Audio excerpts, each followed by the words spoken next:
오늘은 대강절 두 번째 주일입니다. 지난주에 이어서 스가랴서에 기록된 메시아에 대한 예언의 말씀 통해서 우리 예수님, 그리스도 예수님 보내셔서 하나님께서 베푸신 은혜에 대해 함께 말씀 나누려고 합니다. 오늘 스가랴서 12장 8절에 보면 하나님께서 그날의 예루살렘을 보호하시는데 약한 자가 다윗 같을 것이다, 이렇게 말씀하십니다.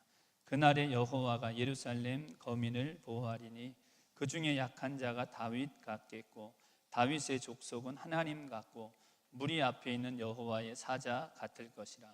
예루살렘 하나님의 성전이 지금 스가랴 때 세워졌던 곳이죠. 하나님의 집이 있는 곳, 하나님의 성전이 있는 곳, 하나님의 성전에 거하는 하나님의 백성들에게 주시는 은혜, 하나님이 그 가운데 거하시고 하나님의 집이 되면 그 중에 약한 자가 다윗 같을 것이다, 그와 같이 말씀하셨습니다. 여러분, 다윗이 누굽니까? 골리앗을, 블레셋의 대장수 골리앗을 고꾸라뜨린 사람이죠. 사무엘하 7장 1절에 보면 하나님이 다윗 가는 모든 곳의 대적을 다 멸하셔서 사방 대적을 다 멸한 사람 누구냐면 다윗입니다. 역대상 18장 6절에 보면 다윗이 어디로 가든지 승리했다고 말씀합니다. 골리앗을 고꾸라뜨리고 사울 왕이 그렇게 모질게 괴롭히는데 그 광야의 시간을 인내하고 견뎌내서 결국은 유대 온 이스라엘의 왕으로 세워진 사람 다윗 같게 할 것이다. 그날에 하나님의 집에, 하나님의 성전에 관 하나님의 백성들, 약한 자가 다윗 같을 것이다. 그리고 다윗 가문 사람들은 하나님같이 여호와의 사자 같을 것이라고 그와 같이 말씀해 주셨습니다. 예수님 통해 우리 하나님 자녀 되게 하시고 하나님의 집에 거하는 자, 약한 자를 다윗 같게 할 것이다 말씀하신 것입니다. 이 스가랴서 이 말씀 앞부분에 보면 횃불 같게 할 것이다, 이 바위 같게 할 것이다, 그렇게 말씀하십니다. 스가랴 12장 6절에 그날에 내가 유다 두목들로 나무 가운데 화로 같게 하며 곡식단 사이에 횃불 같게 하리니 그들이 좌우에 둘러싼 모든 국민을 살을 것이요 예루살렘 사람은 다시 그 본 곳 예루살렘에 거하게 되리라. 좌우에 애워싼 무리들이 있다는 것, 포위됐다는 것입니다. 적들의 공격을 받고 있다는 것입니다. 곧 멸망의 위기에 처해 있는 그들을 하나님께서 나무 가운데 화로처럼 만들 것이다. 곡식단 가운데 횃불처럼 만들 것이다. 여러분, 화로가 있는 중에 그 나무들 다 어떻게 됩니까? 여러분, 횃불이 가운데 있으면 그 곡식단들이 다 어떻게 됩니까? 예루살렘을 둘러싸고 있던 그 모든 대적들이 마치 이 횃불을 둘러싼 이 지푸라기들처럼 순식간에 다 타게 되는 것처럼 예루살렘 하나님의 집에 거하는 하나님의 백성을 강하게 만들 것이라고 말씀하신 것입니다. 바로 앞에 스가랴서 12장 2절에서 5절에도 이렇게 말씀하십니다. 보라, 내가 예루살렘으로 그 사면 국민에게 혼치케 하는 잔이 되게 할 것이다. 예루살렘이 애워싸일 때에 유다에까지 미치리라. 그날에는 내가 예루살렘으로 모든 국민에게 무거운 돌이 되게 하리니 무릇 그것을 드는 자는 크게 상할 것이라. 천하 만민이 그것을 치려고 모이리라. 여호와가 말하노라. 그날에 내가 모든 말을 쳐서 놀라게 하며 그 탄자를 쳐서 미치게 하되 유다 족속은 내가 돌아보고 모든 국민의 말을 쳐서 눈이 멀게 하리니 유다의 두목들이 심중에 이르기를 예루살렘 거민이 그들의 하나님 만군의 여호와로 말미암아 힘을 얻었다 할지라. 예루살렘이 둘러싸일 때요, 천하 만민이 대적이 돼서 그 성을 무너뜨리려고 그 돌을 막 들어 제껴버리려고 할 때에 하나님께서 그 예루살렘을 포위돼 갖고 멸망 직전에 있는 그 약하디 약한 예루살렘을 무거운 돌이 되게 하겠다고 말씀하셨습니다.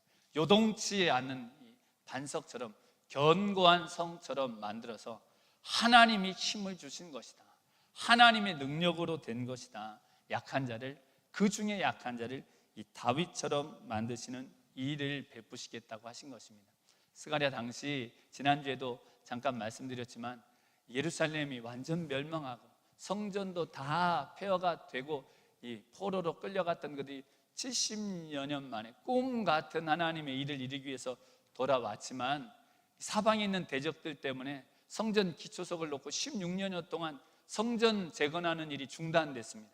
그들을 둘러싼 대적들 때문에. 학개의 선지자, 스가랴 선지자 보내셔서 다시 성전 하나님이 재건케 하셨죠. 그 성전이 다 지어졌는데도 하나님의 영광이 없는 것 같고, 하나님의 복이 없는 것 같고, 여전히 둘러싸인 대적들에게 그들이 고통받고 약한 것 같은 그때에 메시아를 보내셔서 이루시겠다고 하신 일, 너희를 요동치 않는 반석처럼 만들겠다. 이 곡식단 가운데 있는 횃불처럼 만들겠다. 그 중에 약한 자를 다윗같이 만들겠다. 메시아를 보내시면 그와 같은 일을 베푸시겠다고 예수님 통해 이 베푸실 일을 말씀해 주신 것입니다.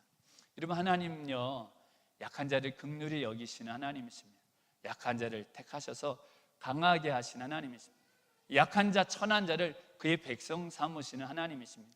신명기 7장에 보면요, 하나님께서 이스라엘 백성을 나의 백성, 하나님의 선민 삼으신 이유를 말씀하시는데, 여러분, 하나님이 이스라엘 백성을 하나님 백성 삼으신 이유가 무엇입니까? 왜 이스라엘이 하나님 백성 되었습니까? 모세를 통해 이렇게 말씀하십니다.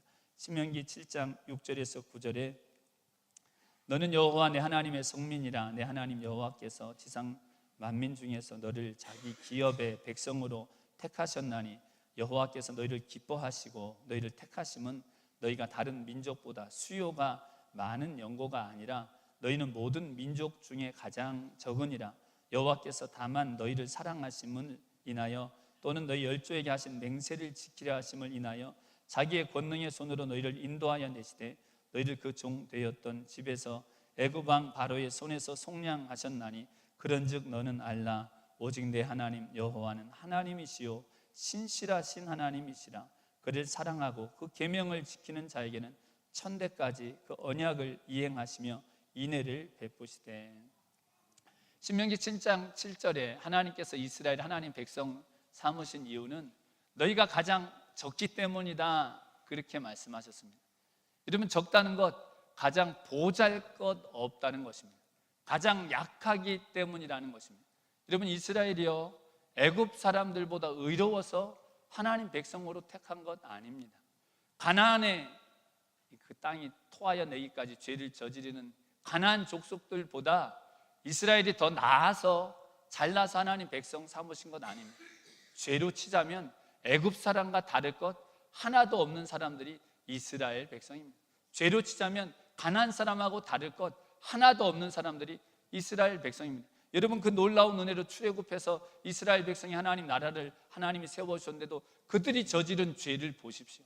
그 하나님의 은혜를 입고도 저지른 죄, 여러분, 그들은 애굽하고 다른 것이 하나도 없는 사람들입니다. 가나안 족속들하고도 심판과 진노를 똑같이 면할 수 없는 다른 것 하나도 없는 사람들입니다.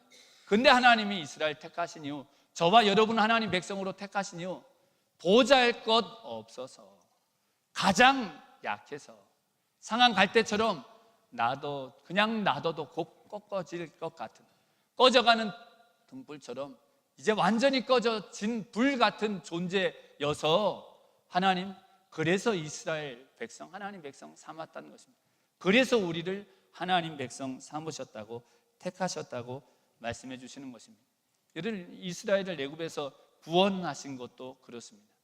여러분, 애굽 왕 바로, 이 애굽의 노예로 있던 이스라엘을 구원하신 그 구원이요, 당시 세계 최강국 아래 있던 가장 약한 노예로 있던 이스라엘을 구원하신 것입니다. 도무지 구원받을 수 없는, 도무지 살 방법이 없는 이 최강국 애굽의 노예로 있던 이스라엘을 구원하신 것, 성경은 그것을 구원이라고 말씀하시는 것입니다. 여러분, 그 바로 왕에게서 이스라엘 백성들 구원하실 때 하나님 누구를 보내셨습니까? 모세를 보내셨죠. 80세의 모세를 보내셨습니다. 광야 생활 40년 다 지낸 80세의 모세가 모세를 바로에게 보내서 이스라엘 백성들 구원하십니다. 여러분, 모세와 바로 어떤 사람입니까? 바로 왕 앞에 모세가 어떤 존재입니까? 여러분, 사실요, 이 바로 왕, 당시 애굽의 왕은 파라오, 신의 아들처럼 여겨지던 신과 같은 존재로 추앙받던 사람입니다. 그 앞에 80에 광야에서 40년을 지낸 모세가 가서 이스라엘 백성 구원해 낸다는 것, 사실 사람으로는 생각할 수도 없는 일입니다. 80의 노인 모세가 바로왕 앞에 가면 그 신과 같은 존재 바로가 그냥 그 자리에서 죽여버려도 누가 뭐 그런 일이 일어났는지 아무도 신경 쓰지 않을 정도와 같은 것, 바로 그것이 이 바로왕 앞에 이 모세의 모습입니다. 출애굽기 3장 4장에 보면요, 하나님께서 그 모세에게 오셔서 내가 너를 보내 이스라엘 백성 구하시겠다고 말씀하시는 그 일이 기록되어 있습니다. 내가 너를 보내 이 백성 구원하겠다고, 내가 내 백성이 고통받는 거 다 봤다고, 내가 내 백성이 내게 부르짖는 거 내가 다 들었다고, 그들이 얼마나 괴로운지를 내가 다 알고서 이제 내가 너를 보내서 이 백성 구원하기를 원한다고, 애굽에서 해방해서 아름답고 광대한 땅, 젖과 꿀이 흐르는 땅으로 내가 그들을 인도하여 낼 것이라고, 너 가서 내 백성 구해오너라, 하나님 그렇게 말씀하십니다. 여러분, 그때 모세가 뭐라고 대답합니까? 첫 번째 대답이, 그런 하나님의 대답을 들었으면 아멘, 주여 나를 보내시옵소서. 여러분, 이래야 모세답죠. 여러분, 근데 모세는 그렇게 말하지 않았습니다. 모세의 첫 번째 대답은 출애굽기 3장 11절에 주여 내가 누구간데 바로에게 가리이까, 그렇게 말합니다. 주님, 내가 누구에게 바로에게 가겠습니까? 모세는 자신이 어떤 사람인지 잘 알았습니다. 모세는 자신이 어떤 사람인지 잘 알았습니다. 바로가 어떤 존재인지를 모세는 잘 알았습니다. 하나님이여 출애굽기 3장에서 모세에게 나타나서 이 이스라엘 백성 애굽에서 구원하라는 이 일을 맡기신 일이 얼마나 기이한 일인지 모릅니다. 하나님의 모세와 직접 말씀하신 것입니다. 그것도 꺼지지 않는 가시떨기 불꽃 가운데서 금방 사그러야 될 그 불꽃이 꺼지지도 않고 계속해서 타는 중에 하나님 말씀하시는 거예요. 모세가 어렸을 때에 어머니에게 들었던 아브라함의 하나님, 나는 이삭의 하나님, 나는 야곱의 하나님, 너희 조상의 하나님이라고, 하나님의 언약대로 이 백성을 구원하실 것이라고, 하나님 내가 반드시 구원할 거야, 내 권능도 행할 거야, 너를 돕는 자도 보내줄 거야, 하나님이 반복해서 말씀하신대요. 모세는 반복해서 뭐라 그러냐면 저는 갈 수 없다고 말합니다. 이스라엘 백성 내 말 듣지 않을 것입니다. 하나님 너에게 정말 나타났느냐? 그분의 이름이 뭐냐? 저를 믿지 않을 것입니다. 나는 입이 뻣뻣하고 둔한 사람입니다. 주여 나를 보낼 만한 자를 보내시옵소서. 나는 갈 수 없다고 출애굽기 3장과 4장에 보면요, 모세가 계속해서 갈 수 없다고 말합니다. 출애굽기 4장 14절에 보면 하나님이요 노를 바라십니다. 하나님 화를 내시기까지 그렇게 말씀하시는데도 모세는 가지 못한다고 했습니다. 우리가 알고 있는 그 위대한 출애굽의 지도자 모세, 하나님께 처음 부름 받았을 때 그는 도무지 갈 수 없다고, 나는 할 수 없다고, 왜냐하면 그가 어떤 자인지를, 애굽의 바로 왕이 어떤 존재인지를 분명히 알았기 때문입니다. 그런데 하나님 그 모세를 보내셔서 결국 신과 같은 존재인 바로에게서 이스라엘 백성을 구원하신 것, 바로 약한 자를 들어 강한 자를 부끄럽게 하신 하나님의 능력으로 이루신 일을 보이신 것, 바로 하나님께서 행하신 일인 것입니다. 하나님 약한 자를 쓰십니다. 여러분, 골리앗, 블레셋의 대장수 골리앗을 고꾸라뜨린 이 다윗, 여러분 어떤 사람이었습니까? 이스라엘의 왕으로 세워진 다윗, 여러분 어떤 사람이었습니까? 하나님께 사무엘 선지자 보내셔서요, 이새의 집에서 이 왕을 세울 것이라고. 이스라엘의 위대한 지도자 사무엘이 자신의 집을 찾아오는데요, 이새가요 자기 아들들 다 불러놓고 다윗은 양치러, 당시 가장 천한 일이 양치는 일입니다. 그리고 그 다윗이 있는지 없는지도 신경도 안 썼던 존재가 누구냐면 다윗입니다. 다윗. 근데 하나님이 그 다윗을 찾아내셔서 결국 다윗에게 기름 부으십니다. 블레셋의 골리앗이 사울 왕과 이스라엘의 모든 장수들을 두렵게 떨게 하고 있을 때에 하나님이 다윗으로 골리앗을 고꾸라뜨리시죠. 그 일도 언제 있었던 것이냐면, 여러분 다윗이 이 전쟁에 나가 있다가 이 골리앗을 물리친 것 아니죠. 다윗이 아버지 심부름으로 형들에게 형들 먹을 도시락 싸가지고 갔다가 거기서 골리앗 고꾸라뜨린 것입니다. 사무엘상 17장 17절에 보면 아버지가 시킵니다. 이 볶음국식 떡 10덩이 급히 가져다 주고 오너라. 거기는 애들이 있을 때가, 애들은 접근도 하면 안 되는 곳이어서 다윗 그런 어린아이 같은 사람이었습니다. 골리앗 앞에 섰을 때 골리앗이 사무엘상 17장 42절에 보면 그렇게 얘기합니다.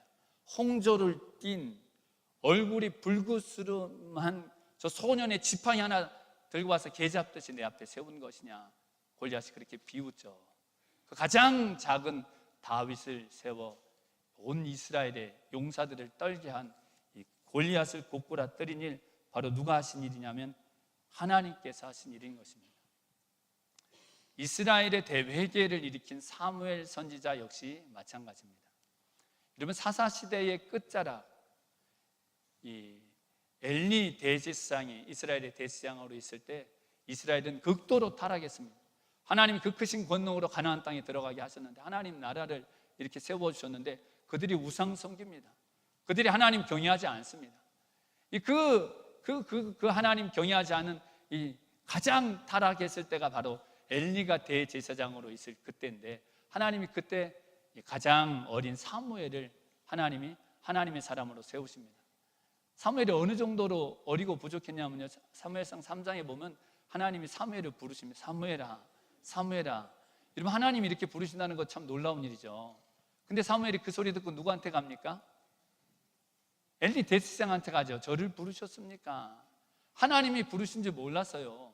하나님이신 줄 몰랐어요. 그것도 3번씩이나 사무엘아, 사무엘아, 사무엘아, 사무엘아. 하나님이 아무리 부르시는데도 하나님이 부르시는 줄 알지 못하던 가장 작은 그 사무엘을 불러 하나님께서는 결국 그에게 엘리의 가문을 하나님이 얼마나 무섭게 저주하실지를 말씀해 주십니다.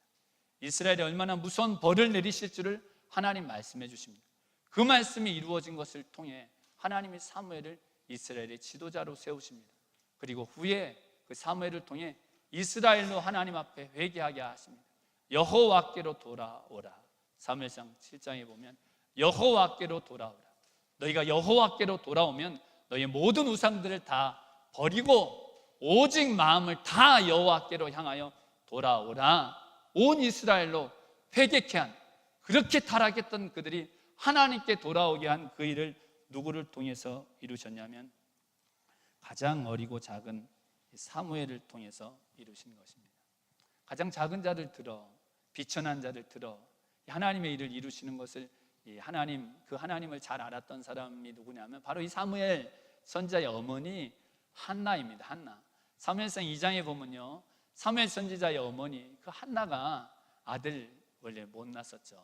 자식 없어가지고 울며 먹지 않고 통곡하며 하나님께 기도해서 하나님이 주신 아들 사무엘을 얻습니다. 그리고 그 사무엘을 서원한 대로 하나님의 성전에 드리고서 감격해서 감사하며 하나님께 드린 기도가 사무엘상 2장에 기록되어 있는데, 거기서 한나가 이렇게 고백합니다. 사무엘상 2장 4절에서 8절에 용사의 활은 꺾이고 넘어진 자는 힘으로 띠를 띠도다. 유족하던 자들은 양식을 위하여 품을 팔고 줄이던 자들은 다시 줄이지 않도다. 전에 잉태치 못하던 자는 7을 낳았고 많은 자녀를 둔 자는 쇠약하도다. 여호와는 죽이기도 하시고 살리기도 하시며 음부에 내리게도 하시고 올리기도 하시는도다.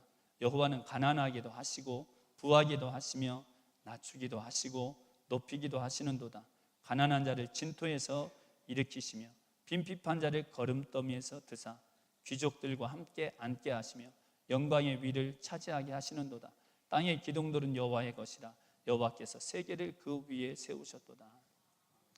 가난한 자를 진토에서, 흙더미에서 일으키시는 분이 하나님이시라는 것입니다.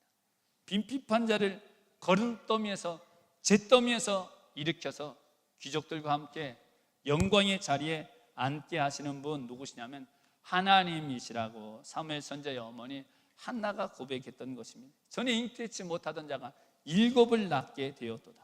전에 줄이던 자들이 다시 줄이지 않게 되었도다. 이 넘어진 자가 힘으로 띠를 띠게 하시는도다. 그와 같이 고백하고 있는 것입니다. 근데 이 한나의 고백을 보면요, 전에 잉태치 못하던 자는 7을 낳는다고 하면서 반대로 전에 많은 자녀들 둔 사람은 쇠약하게 된다고 말씀하고 있습니다. 자녀가 많다는 거, 그때 정말 복 받은 거거든요. 근데 잉태치 못하던 한나에게는 7자식 가진 것처럼, 그리고 전에 자식이 많던 자는 쇠약하게 하신다는 것입니다. 전에 굶주린 자들 다시 굶주리지 않게 하시는데, 전에 유족하던 자들은 먹을 것이 없게 하신다고 말씀하고 있습니다.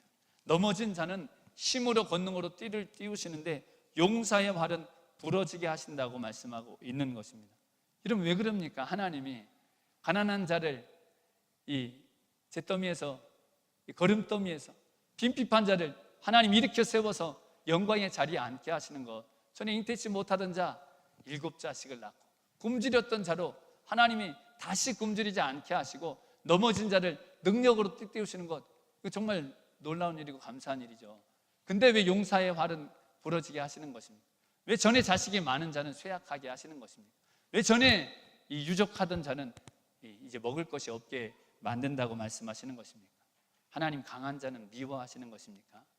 약한 자를 사랑하신 하나님, 강한 자는 미워하시고 부자는 싫어하시고 없는 자는 긍휼히 여기시고, 하나님 그런 하나님이십니까?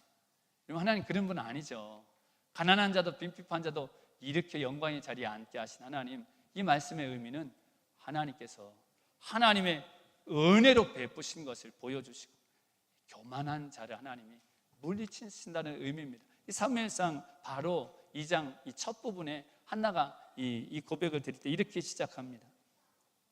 사무엘상 2장 1절에서 4절에 한나가 기도하여 가로되 내 마음이 여호와를 인하여 즐거워하며 내 뿔이 여호와를 인하여 높아졌으며 내 입이 내 원수들을 향하여 크게 열렸으니 내가 주의 구원을 인하여 기뻐함이니이다. 여호와와 같이 거룩하신 이가 없으시니 이는 주 밖에 다른 이가 없고 우리 하나님 같은 반석도 없으심이니이다. 심히 교만한 말을 다시 하지 말 것이며 오만한 말을 너희 입에서 내지 말지어다. 여호와는 지식의 하나님이시라 행동을 달아 보시느니라. 용사의 말은 꺾이고 넘어진 자는 힘으로 띠를 띠도다. 여러분, 내 마음이 여호와를 인하여 즐거워한다. 내 뿔이 여호와를 인하여 높아졌다고. 여호와와 같으신 이가 없다고. 주밖에 다른 이가 없다고. 이것이 누구의 고백이었냐면 여러분, 한나의 고백이었습니다. 여러분, 하나님이 모든 것을 주시는 분이시라는 것입니다. 여러분, 해를 누가 비춰주십니까? 하나님 비춰주시죠. 비를 누가 내려주십니까? 비를 하나님이 주시죠. 여러분, 땅의 주인이 누굽니까? 하나님 주인이시죠. 열매를 맺게 하시는 분이 누구십니까?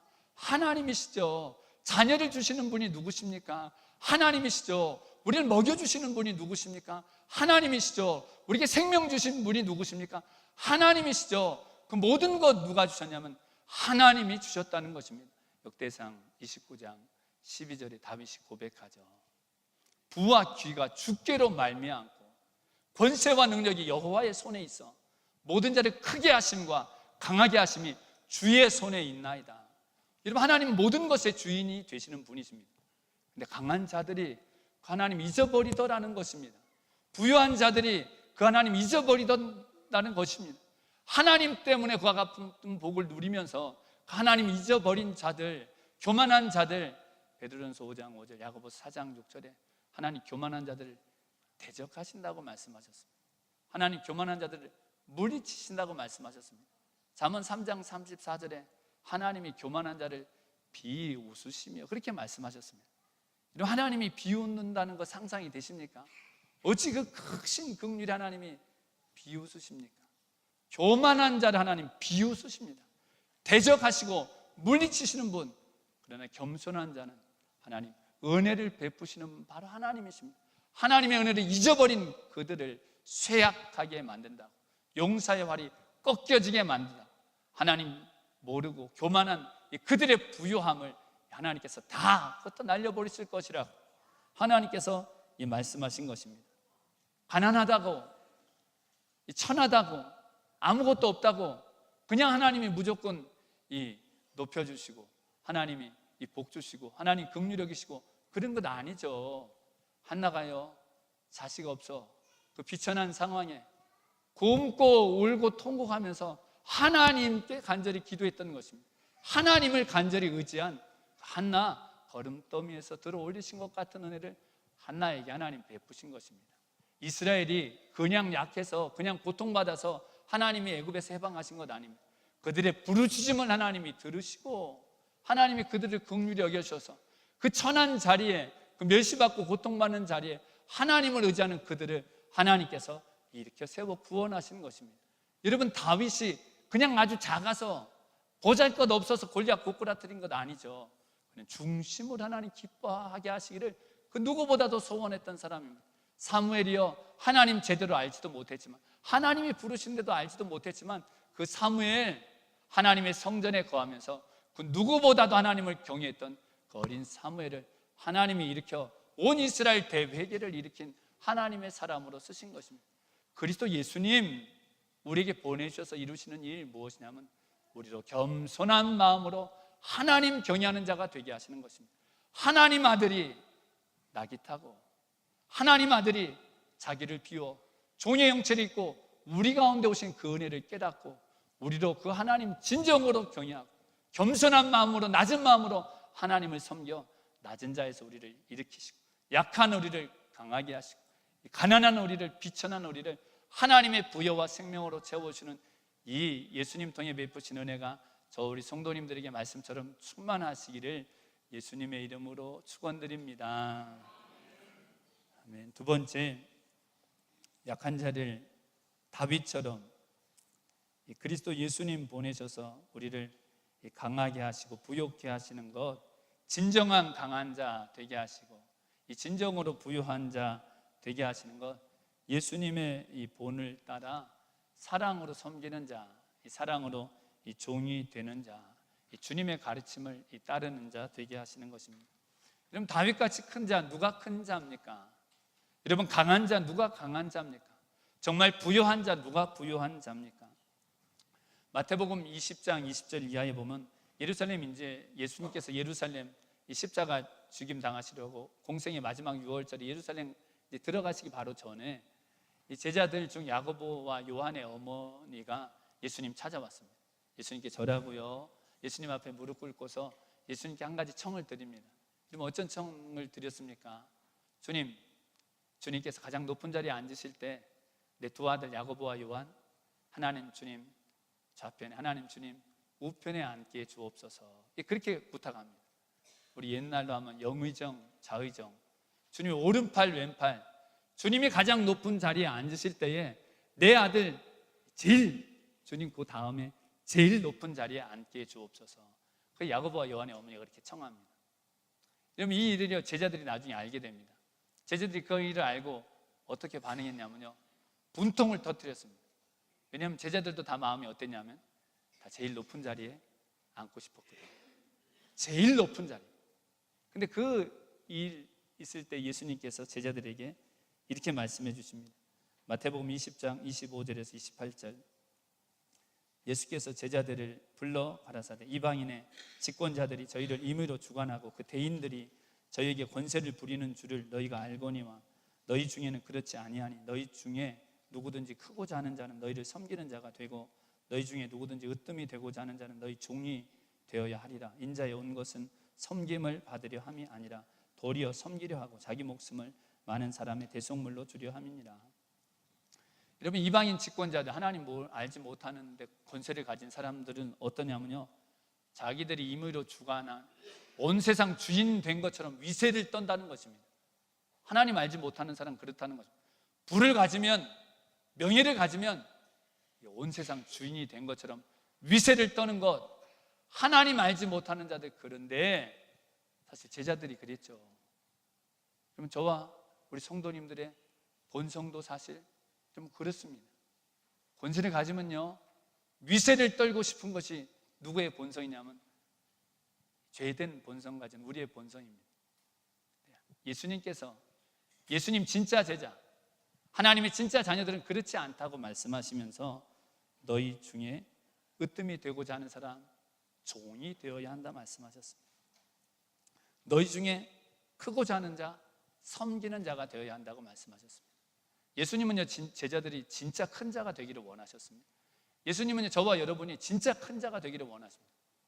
천국에서도 하나님이 크다 인정한 사람, 천국에서도 하나님이 최고라고, 으뜸이라고, 제일 높은 자리에 앉은 것 같은 사람이 되기를 원하십니다. 그건 무엇이냐면 섬기는 자 되는 것이라고 말씀하셨습니다. 종이 되는 것이라고 말씀하셨습니다. 요한복음 13장에 주와 선생 되신 예수님께서 수건 두르시고 대야에 물 떠 더러운 제자들의 발, 곧 예수님 부인하고 배신할 몹쓸 제자들의 발을 씻어 주신 것처럼 섬기는 자, 사랑으로 종이 되는 자 되게 하시는 것, 그것이 바로 그리스도 예수님 보내주셔서 저와 여러분에게 이루시고자 하는 진짜 큰 자 되게 하시는 일이라고 말씀하신 것입니다. 고린도전서에 보면 사도 바울을 통해 고린도 교회 성도들에게도 이와 같은 말씀을 해주셨는데요, 고린도전서 1장 26절에서 29절에 이렇게 말씀하십니다.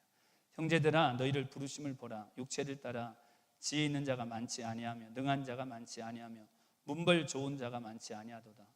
그러나 하나님께서 세상에 미련한 것들을 택하사 지혜 있는 자들을 부끄럽게 하려 하시고 세상에 약한 것들을 택하사 강한 것들을 부끄럽게 하려 하시며 하나님께서 세상에 천한 것들과 멸시받는 것들과 없는 것들을 택하사 있는 것들을 폐하려 하시나니 이는 아무 육체라도 하나님 앞에 자랑하지 못하게 하려 하심이라. 고린도 교회 성도들에 대해서 형제들아, 여러분 성도님들, 여러분 중에 육체를 따라 세상적으로 보면 지혜 있는 사람 많지 않습니다. 능력 있는 사람, 정말 권세 가진 사람 많지 않습니다.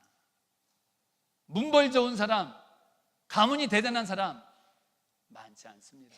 고린도 교회 성도들에게 사도 바울을 통해 하나님께서 그렇게 말씀하셨습니다.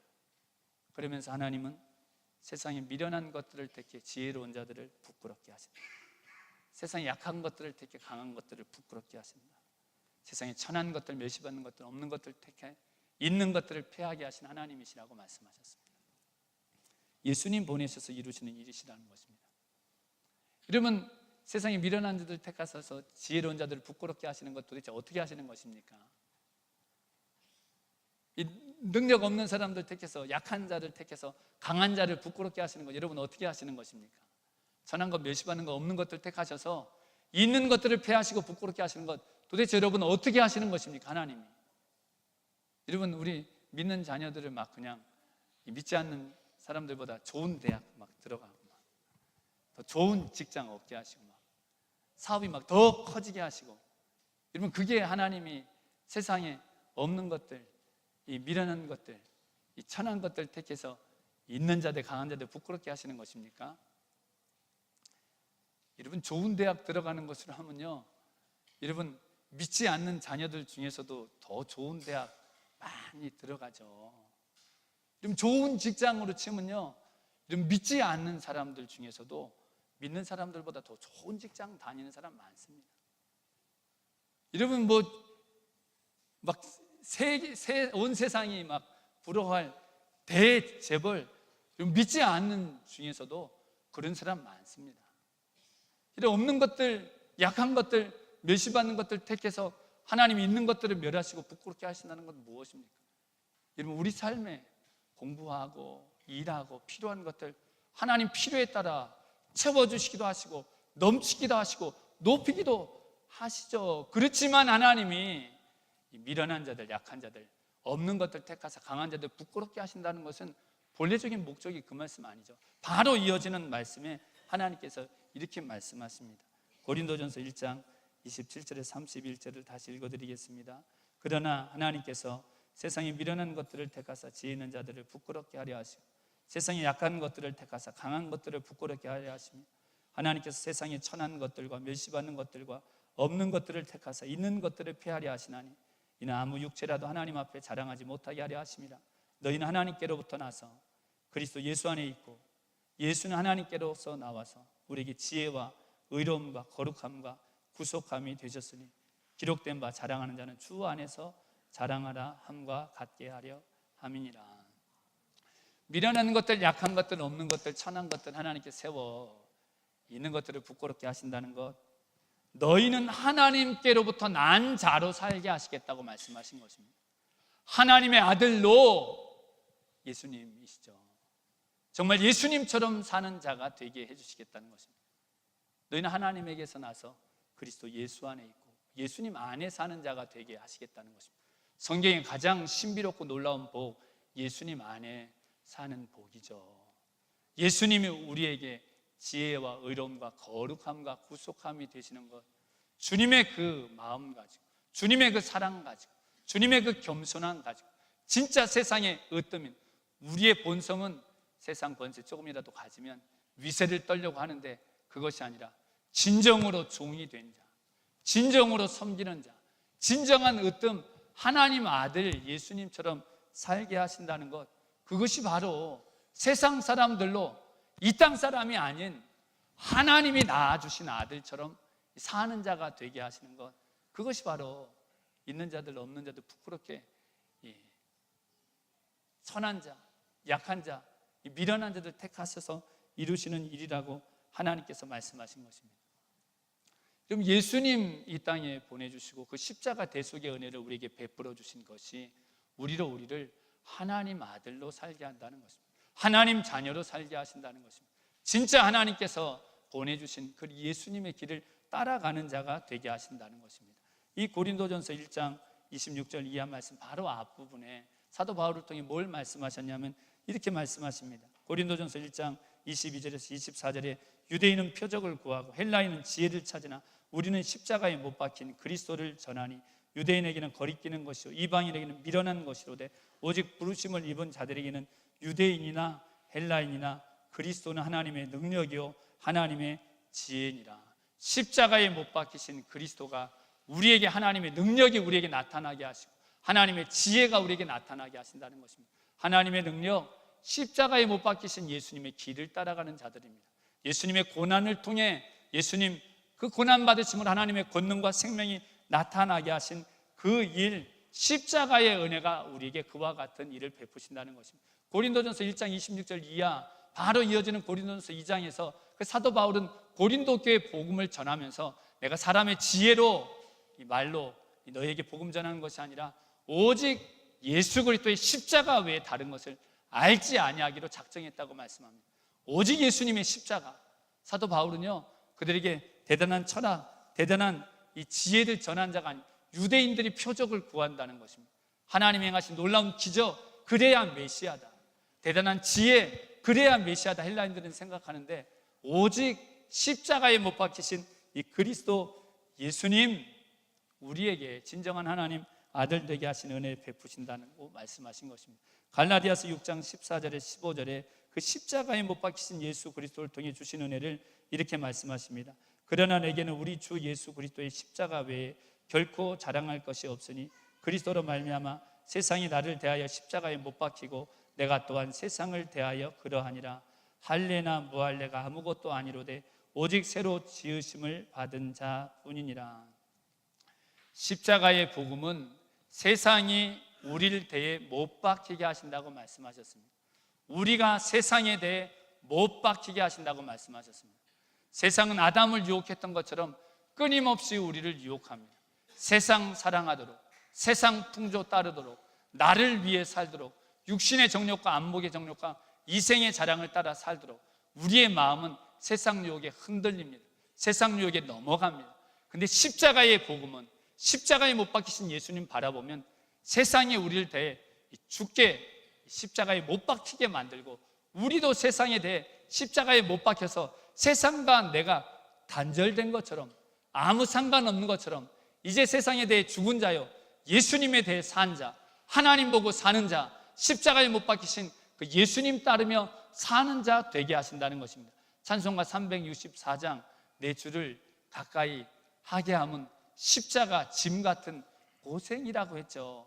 여러분 주님 가까이 따르는 것은 고난입니다. 희생이 있고 고통이 있는데도 그것을 죽도록 평생 소원 삼게 하시는 것, 그 십자가의 길을 통해 하나님이 우리를 하나님 자녀되게 하시고 하나님의 생명이 있게 하시고 하나님의 권능이 또 일어나게 하시고 하나님의 영광에 이르게 하시는 그 일, 예수님, 우리 위에 죽임당하신 그 예수님, 십자가의 복음 바라볼 때, 십자가의 예수님 바라볼 때에 예수님 우리 안에 살게 하셔서 베푸시는 그 놀라운 은혜가 말씀과 같이 하나님의 진정한 자녀로 인자하게 주님이 우리를 불쌍히 여긴 것처럼 서로 불쌍히 여기고 주님이 우리를 용서하신 것처럼 서로 용서하고 주님이 우리에게 자비를 베푸신 것처럼 서로 자비를 베푸고 주님이 주와 그리스도가 되신데도 종이 되고 사랑으로 섬기신 것처럼 세상적으로는 위세를 떨치러 가는 내 본성을 십자가에 못 박고 자아를 부인하고 예수님 따라 진정한 하나님 아들로 서게 하시는 하나님의 놀라운 은혜가 말씀과 같이 저와 우리 성도님들 온 교회 가운데 충만하시기를 예수님의 이름으로 축원드립니다. 아멘. 기도드리겠습니다.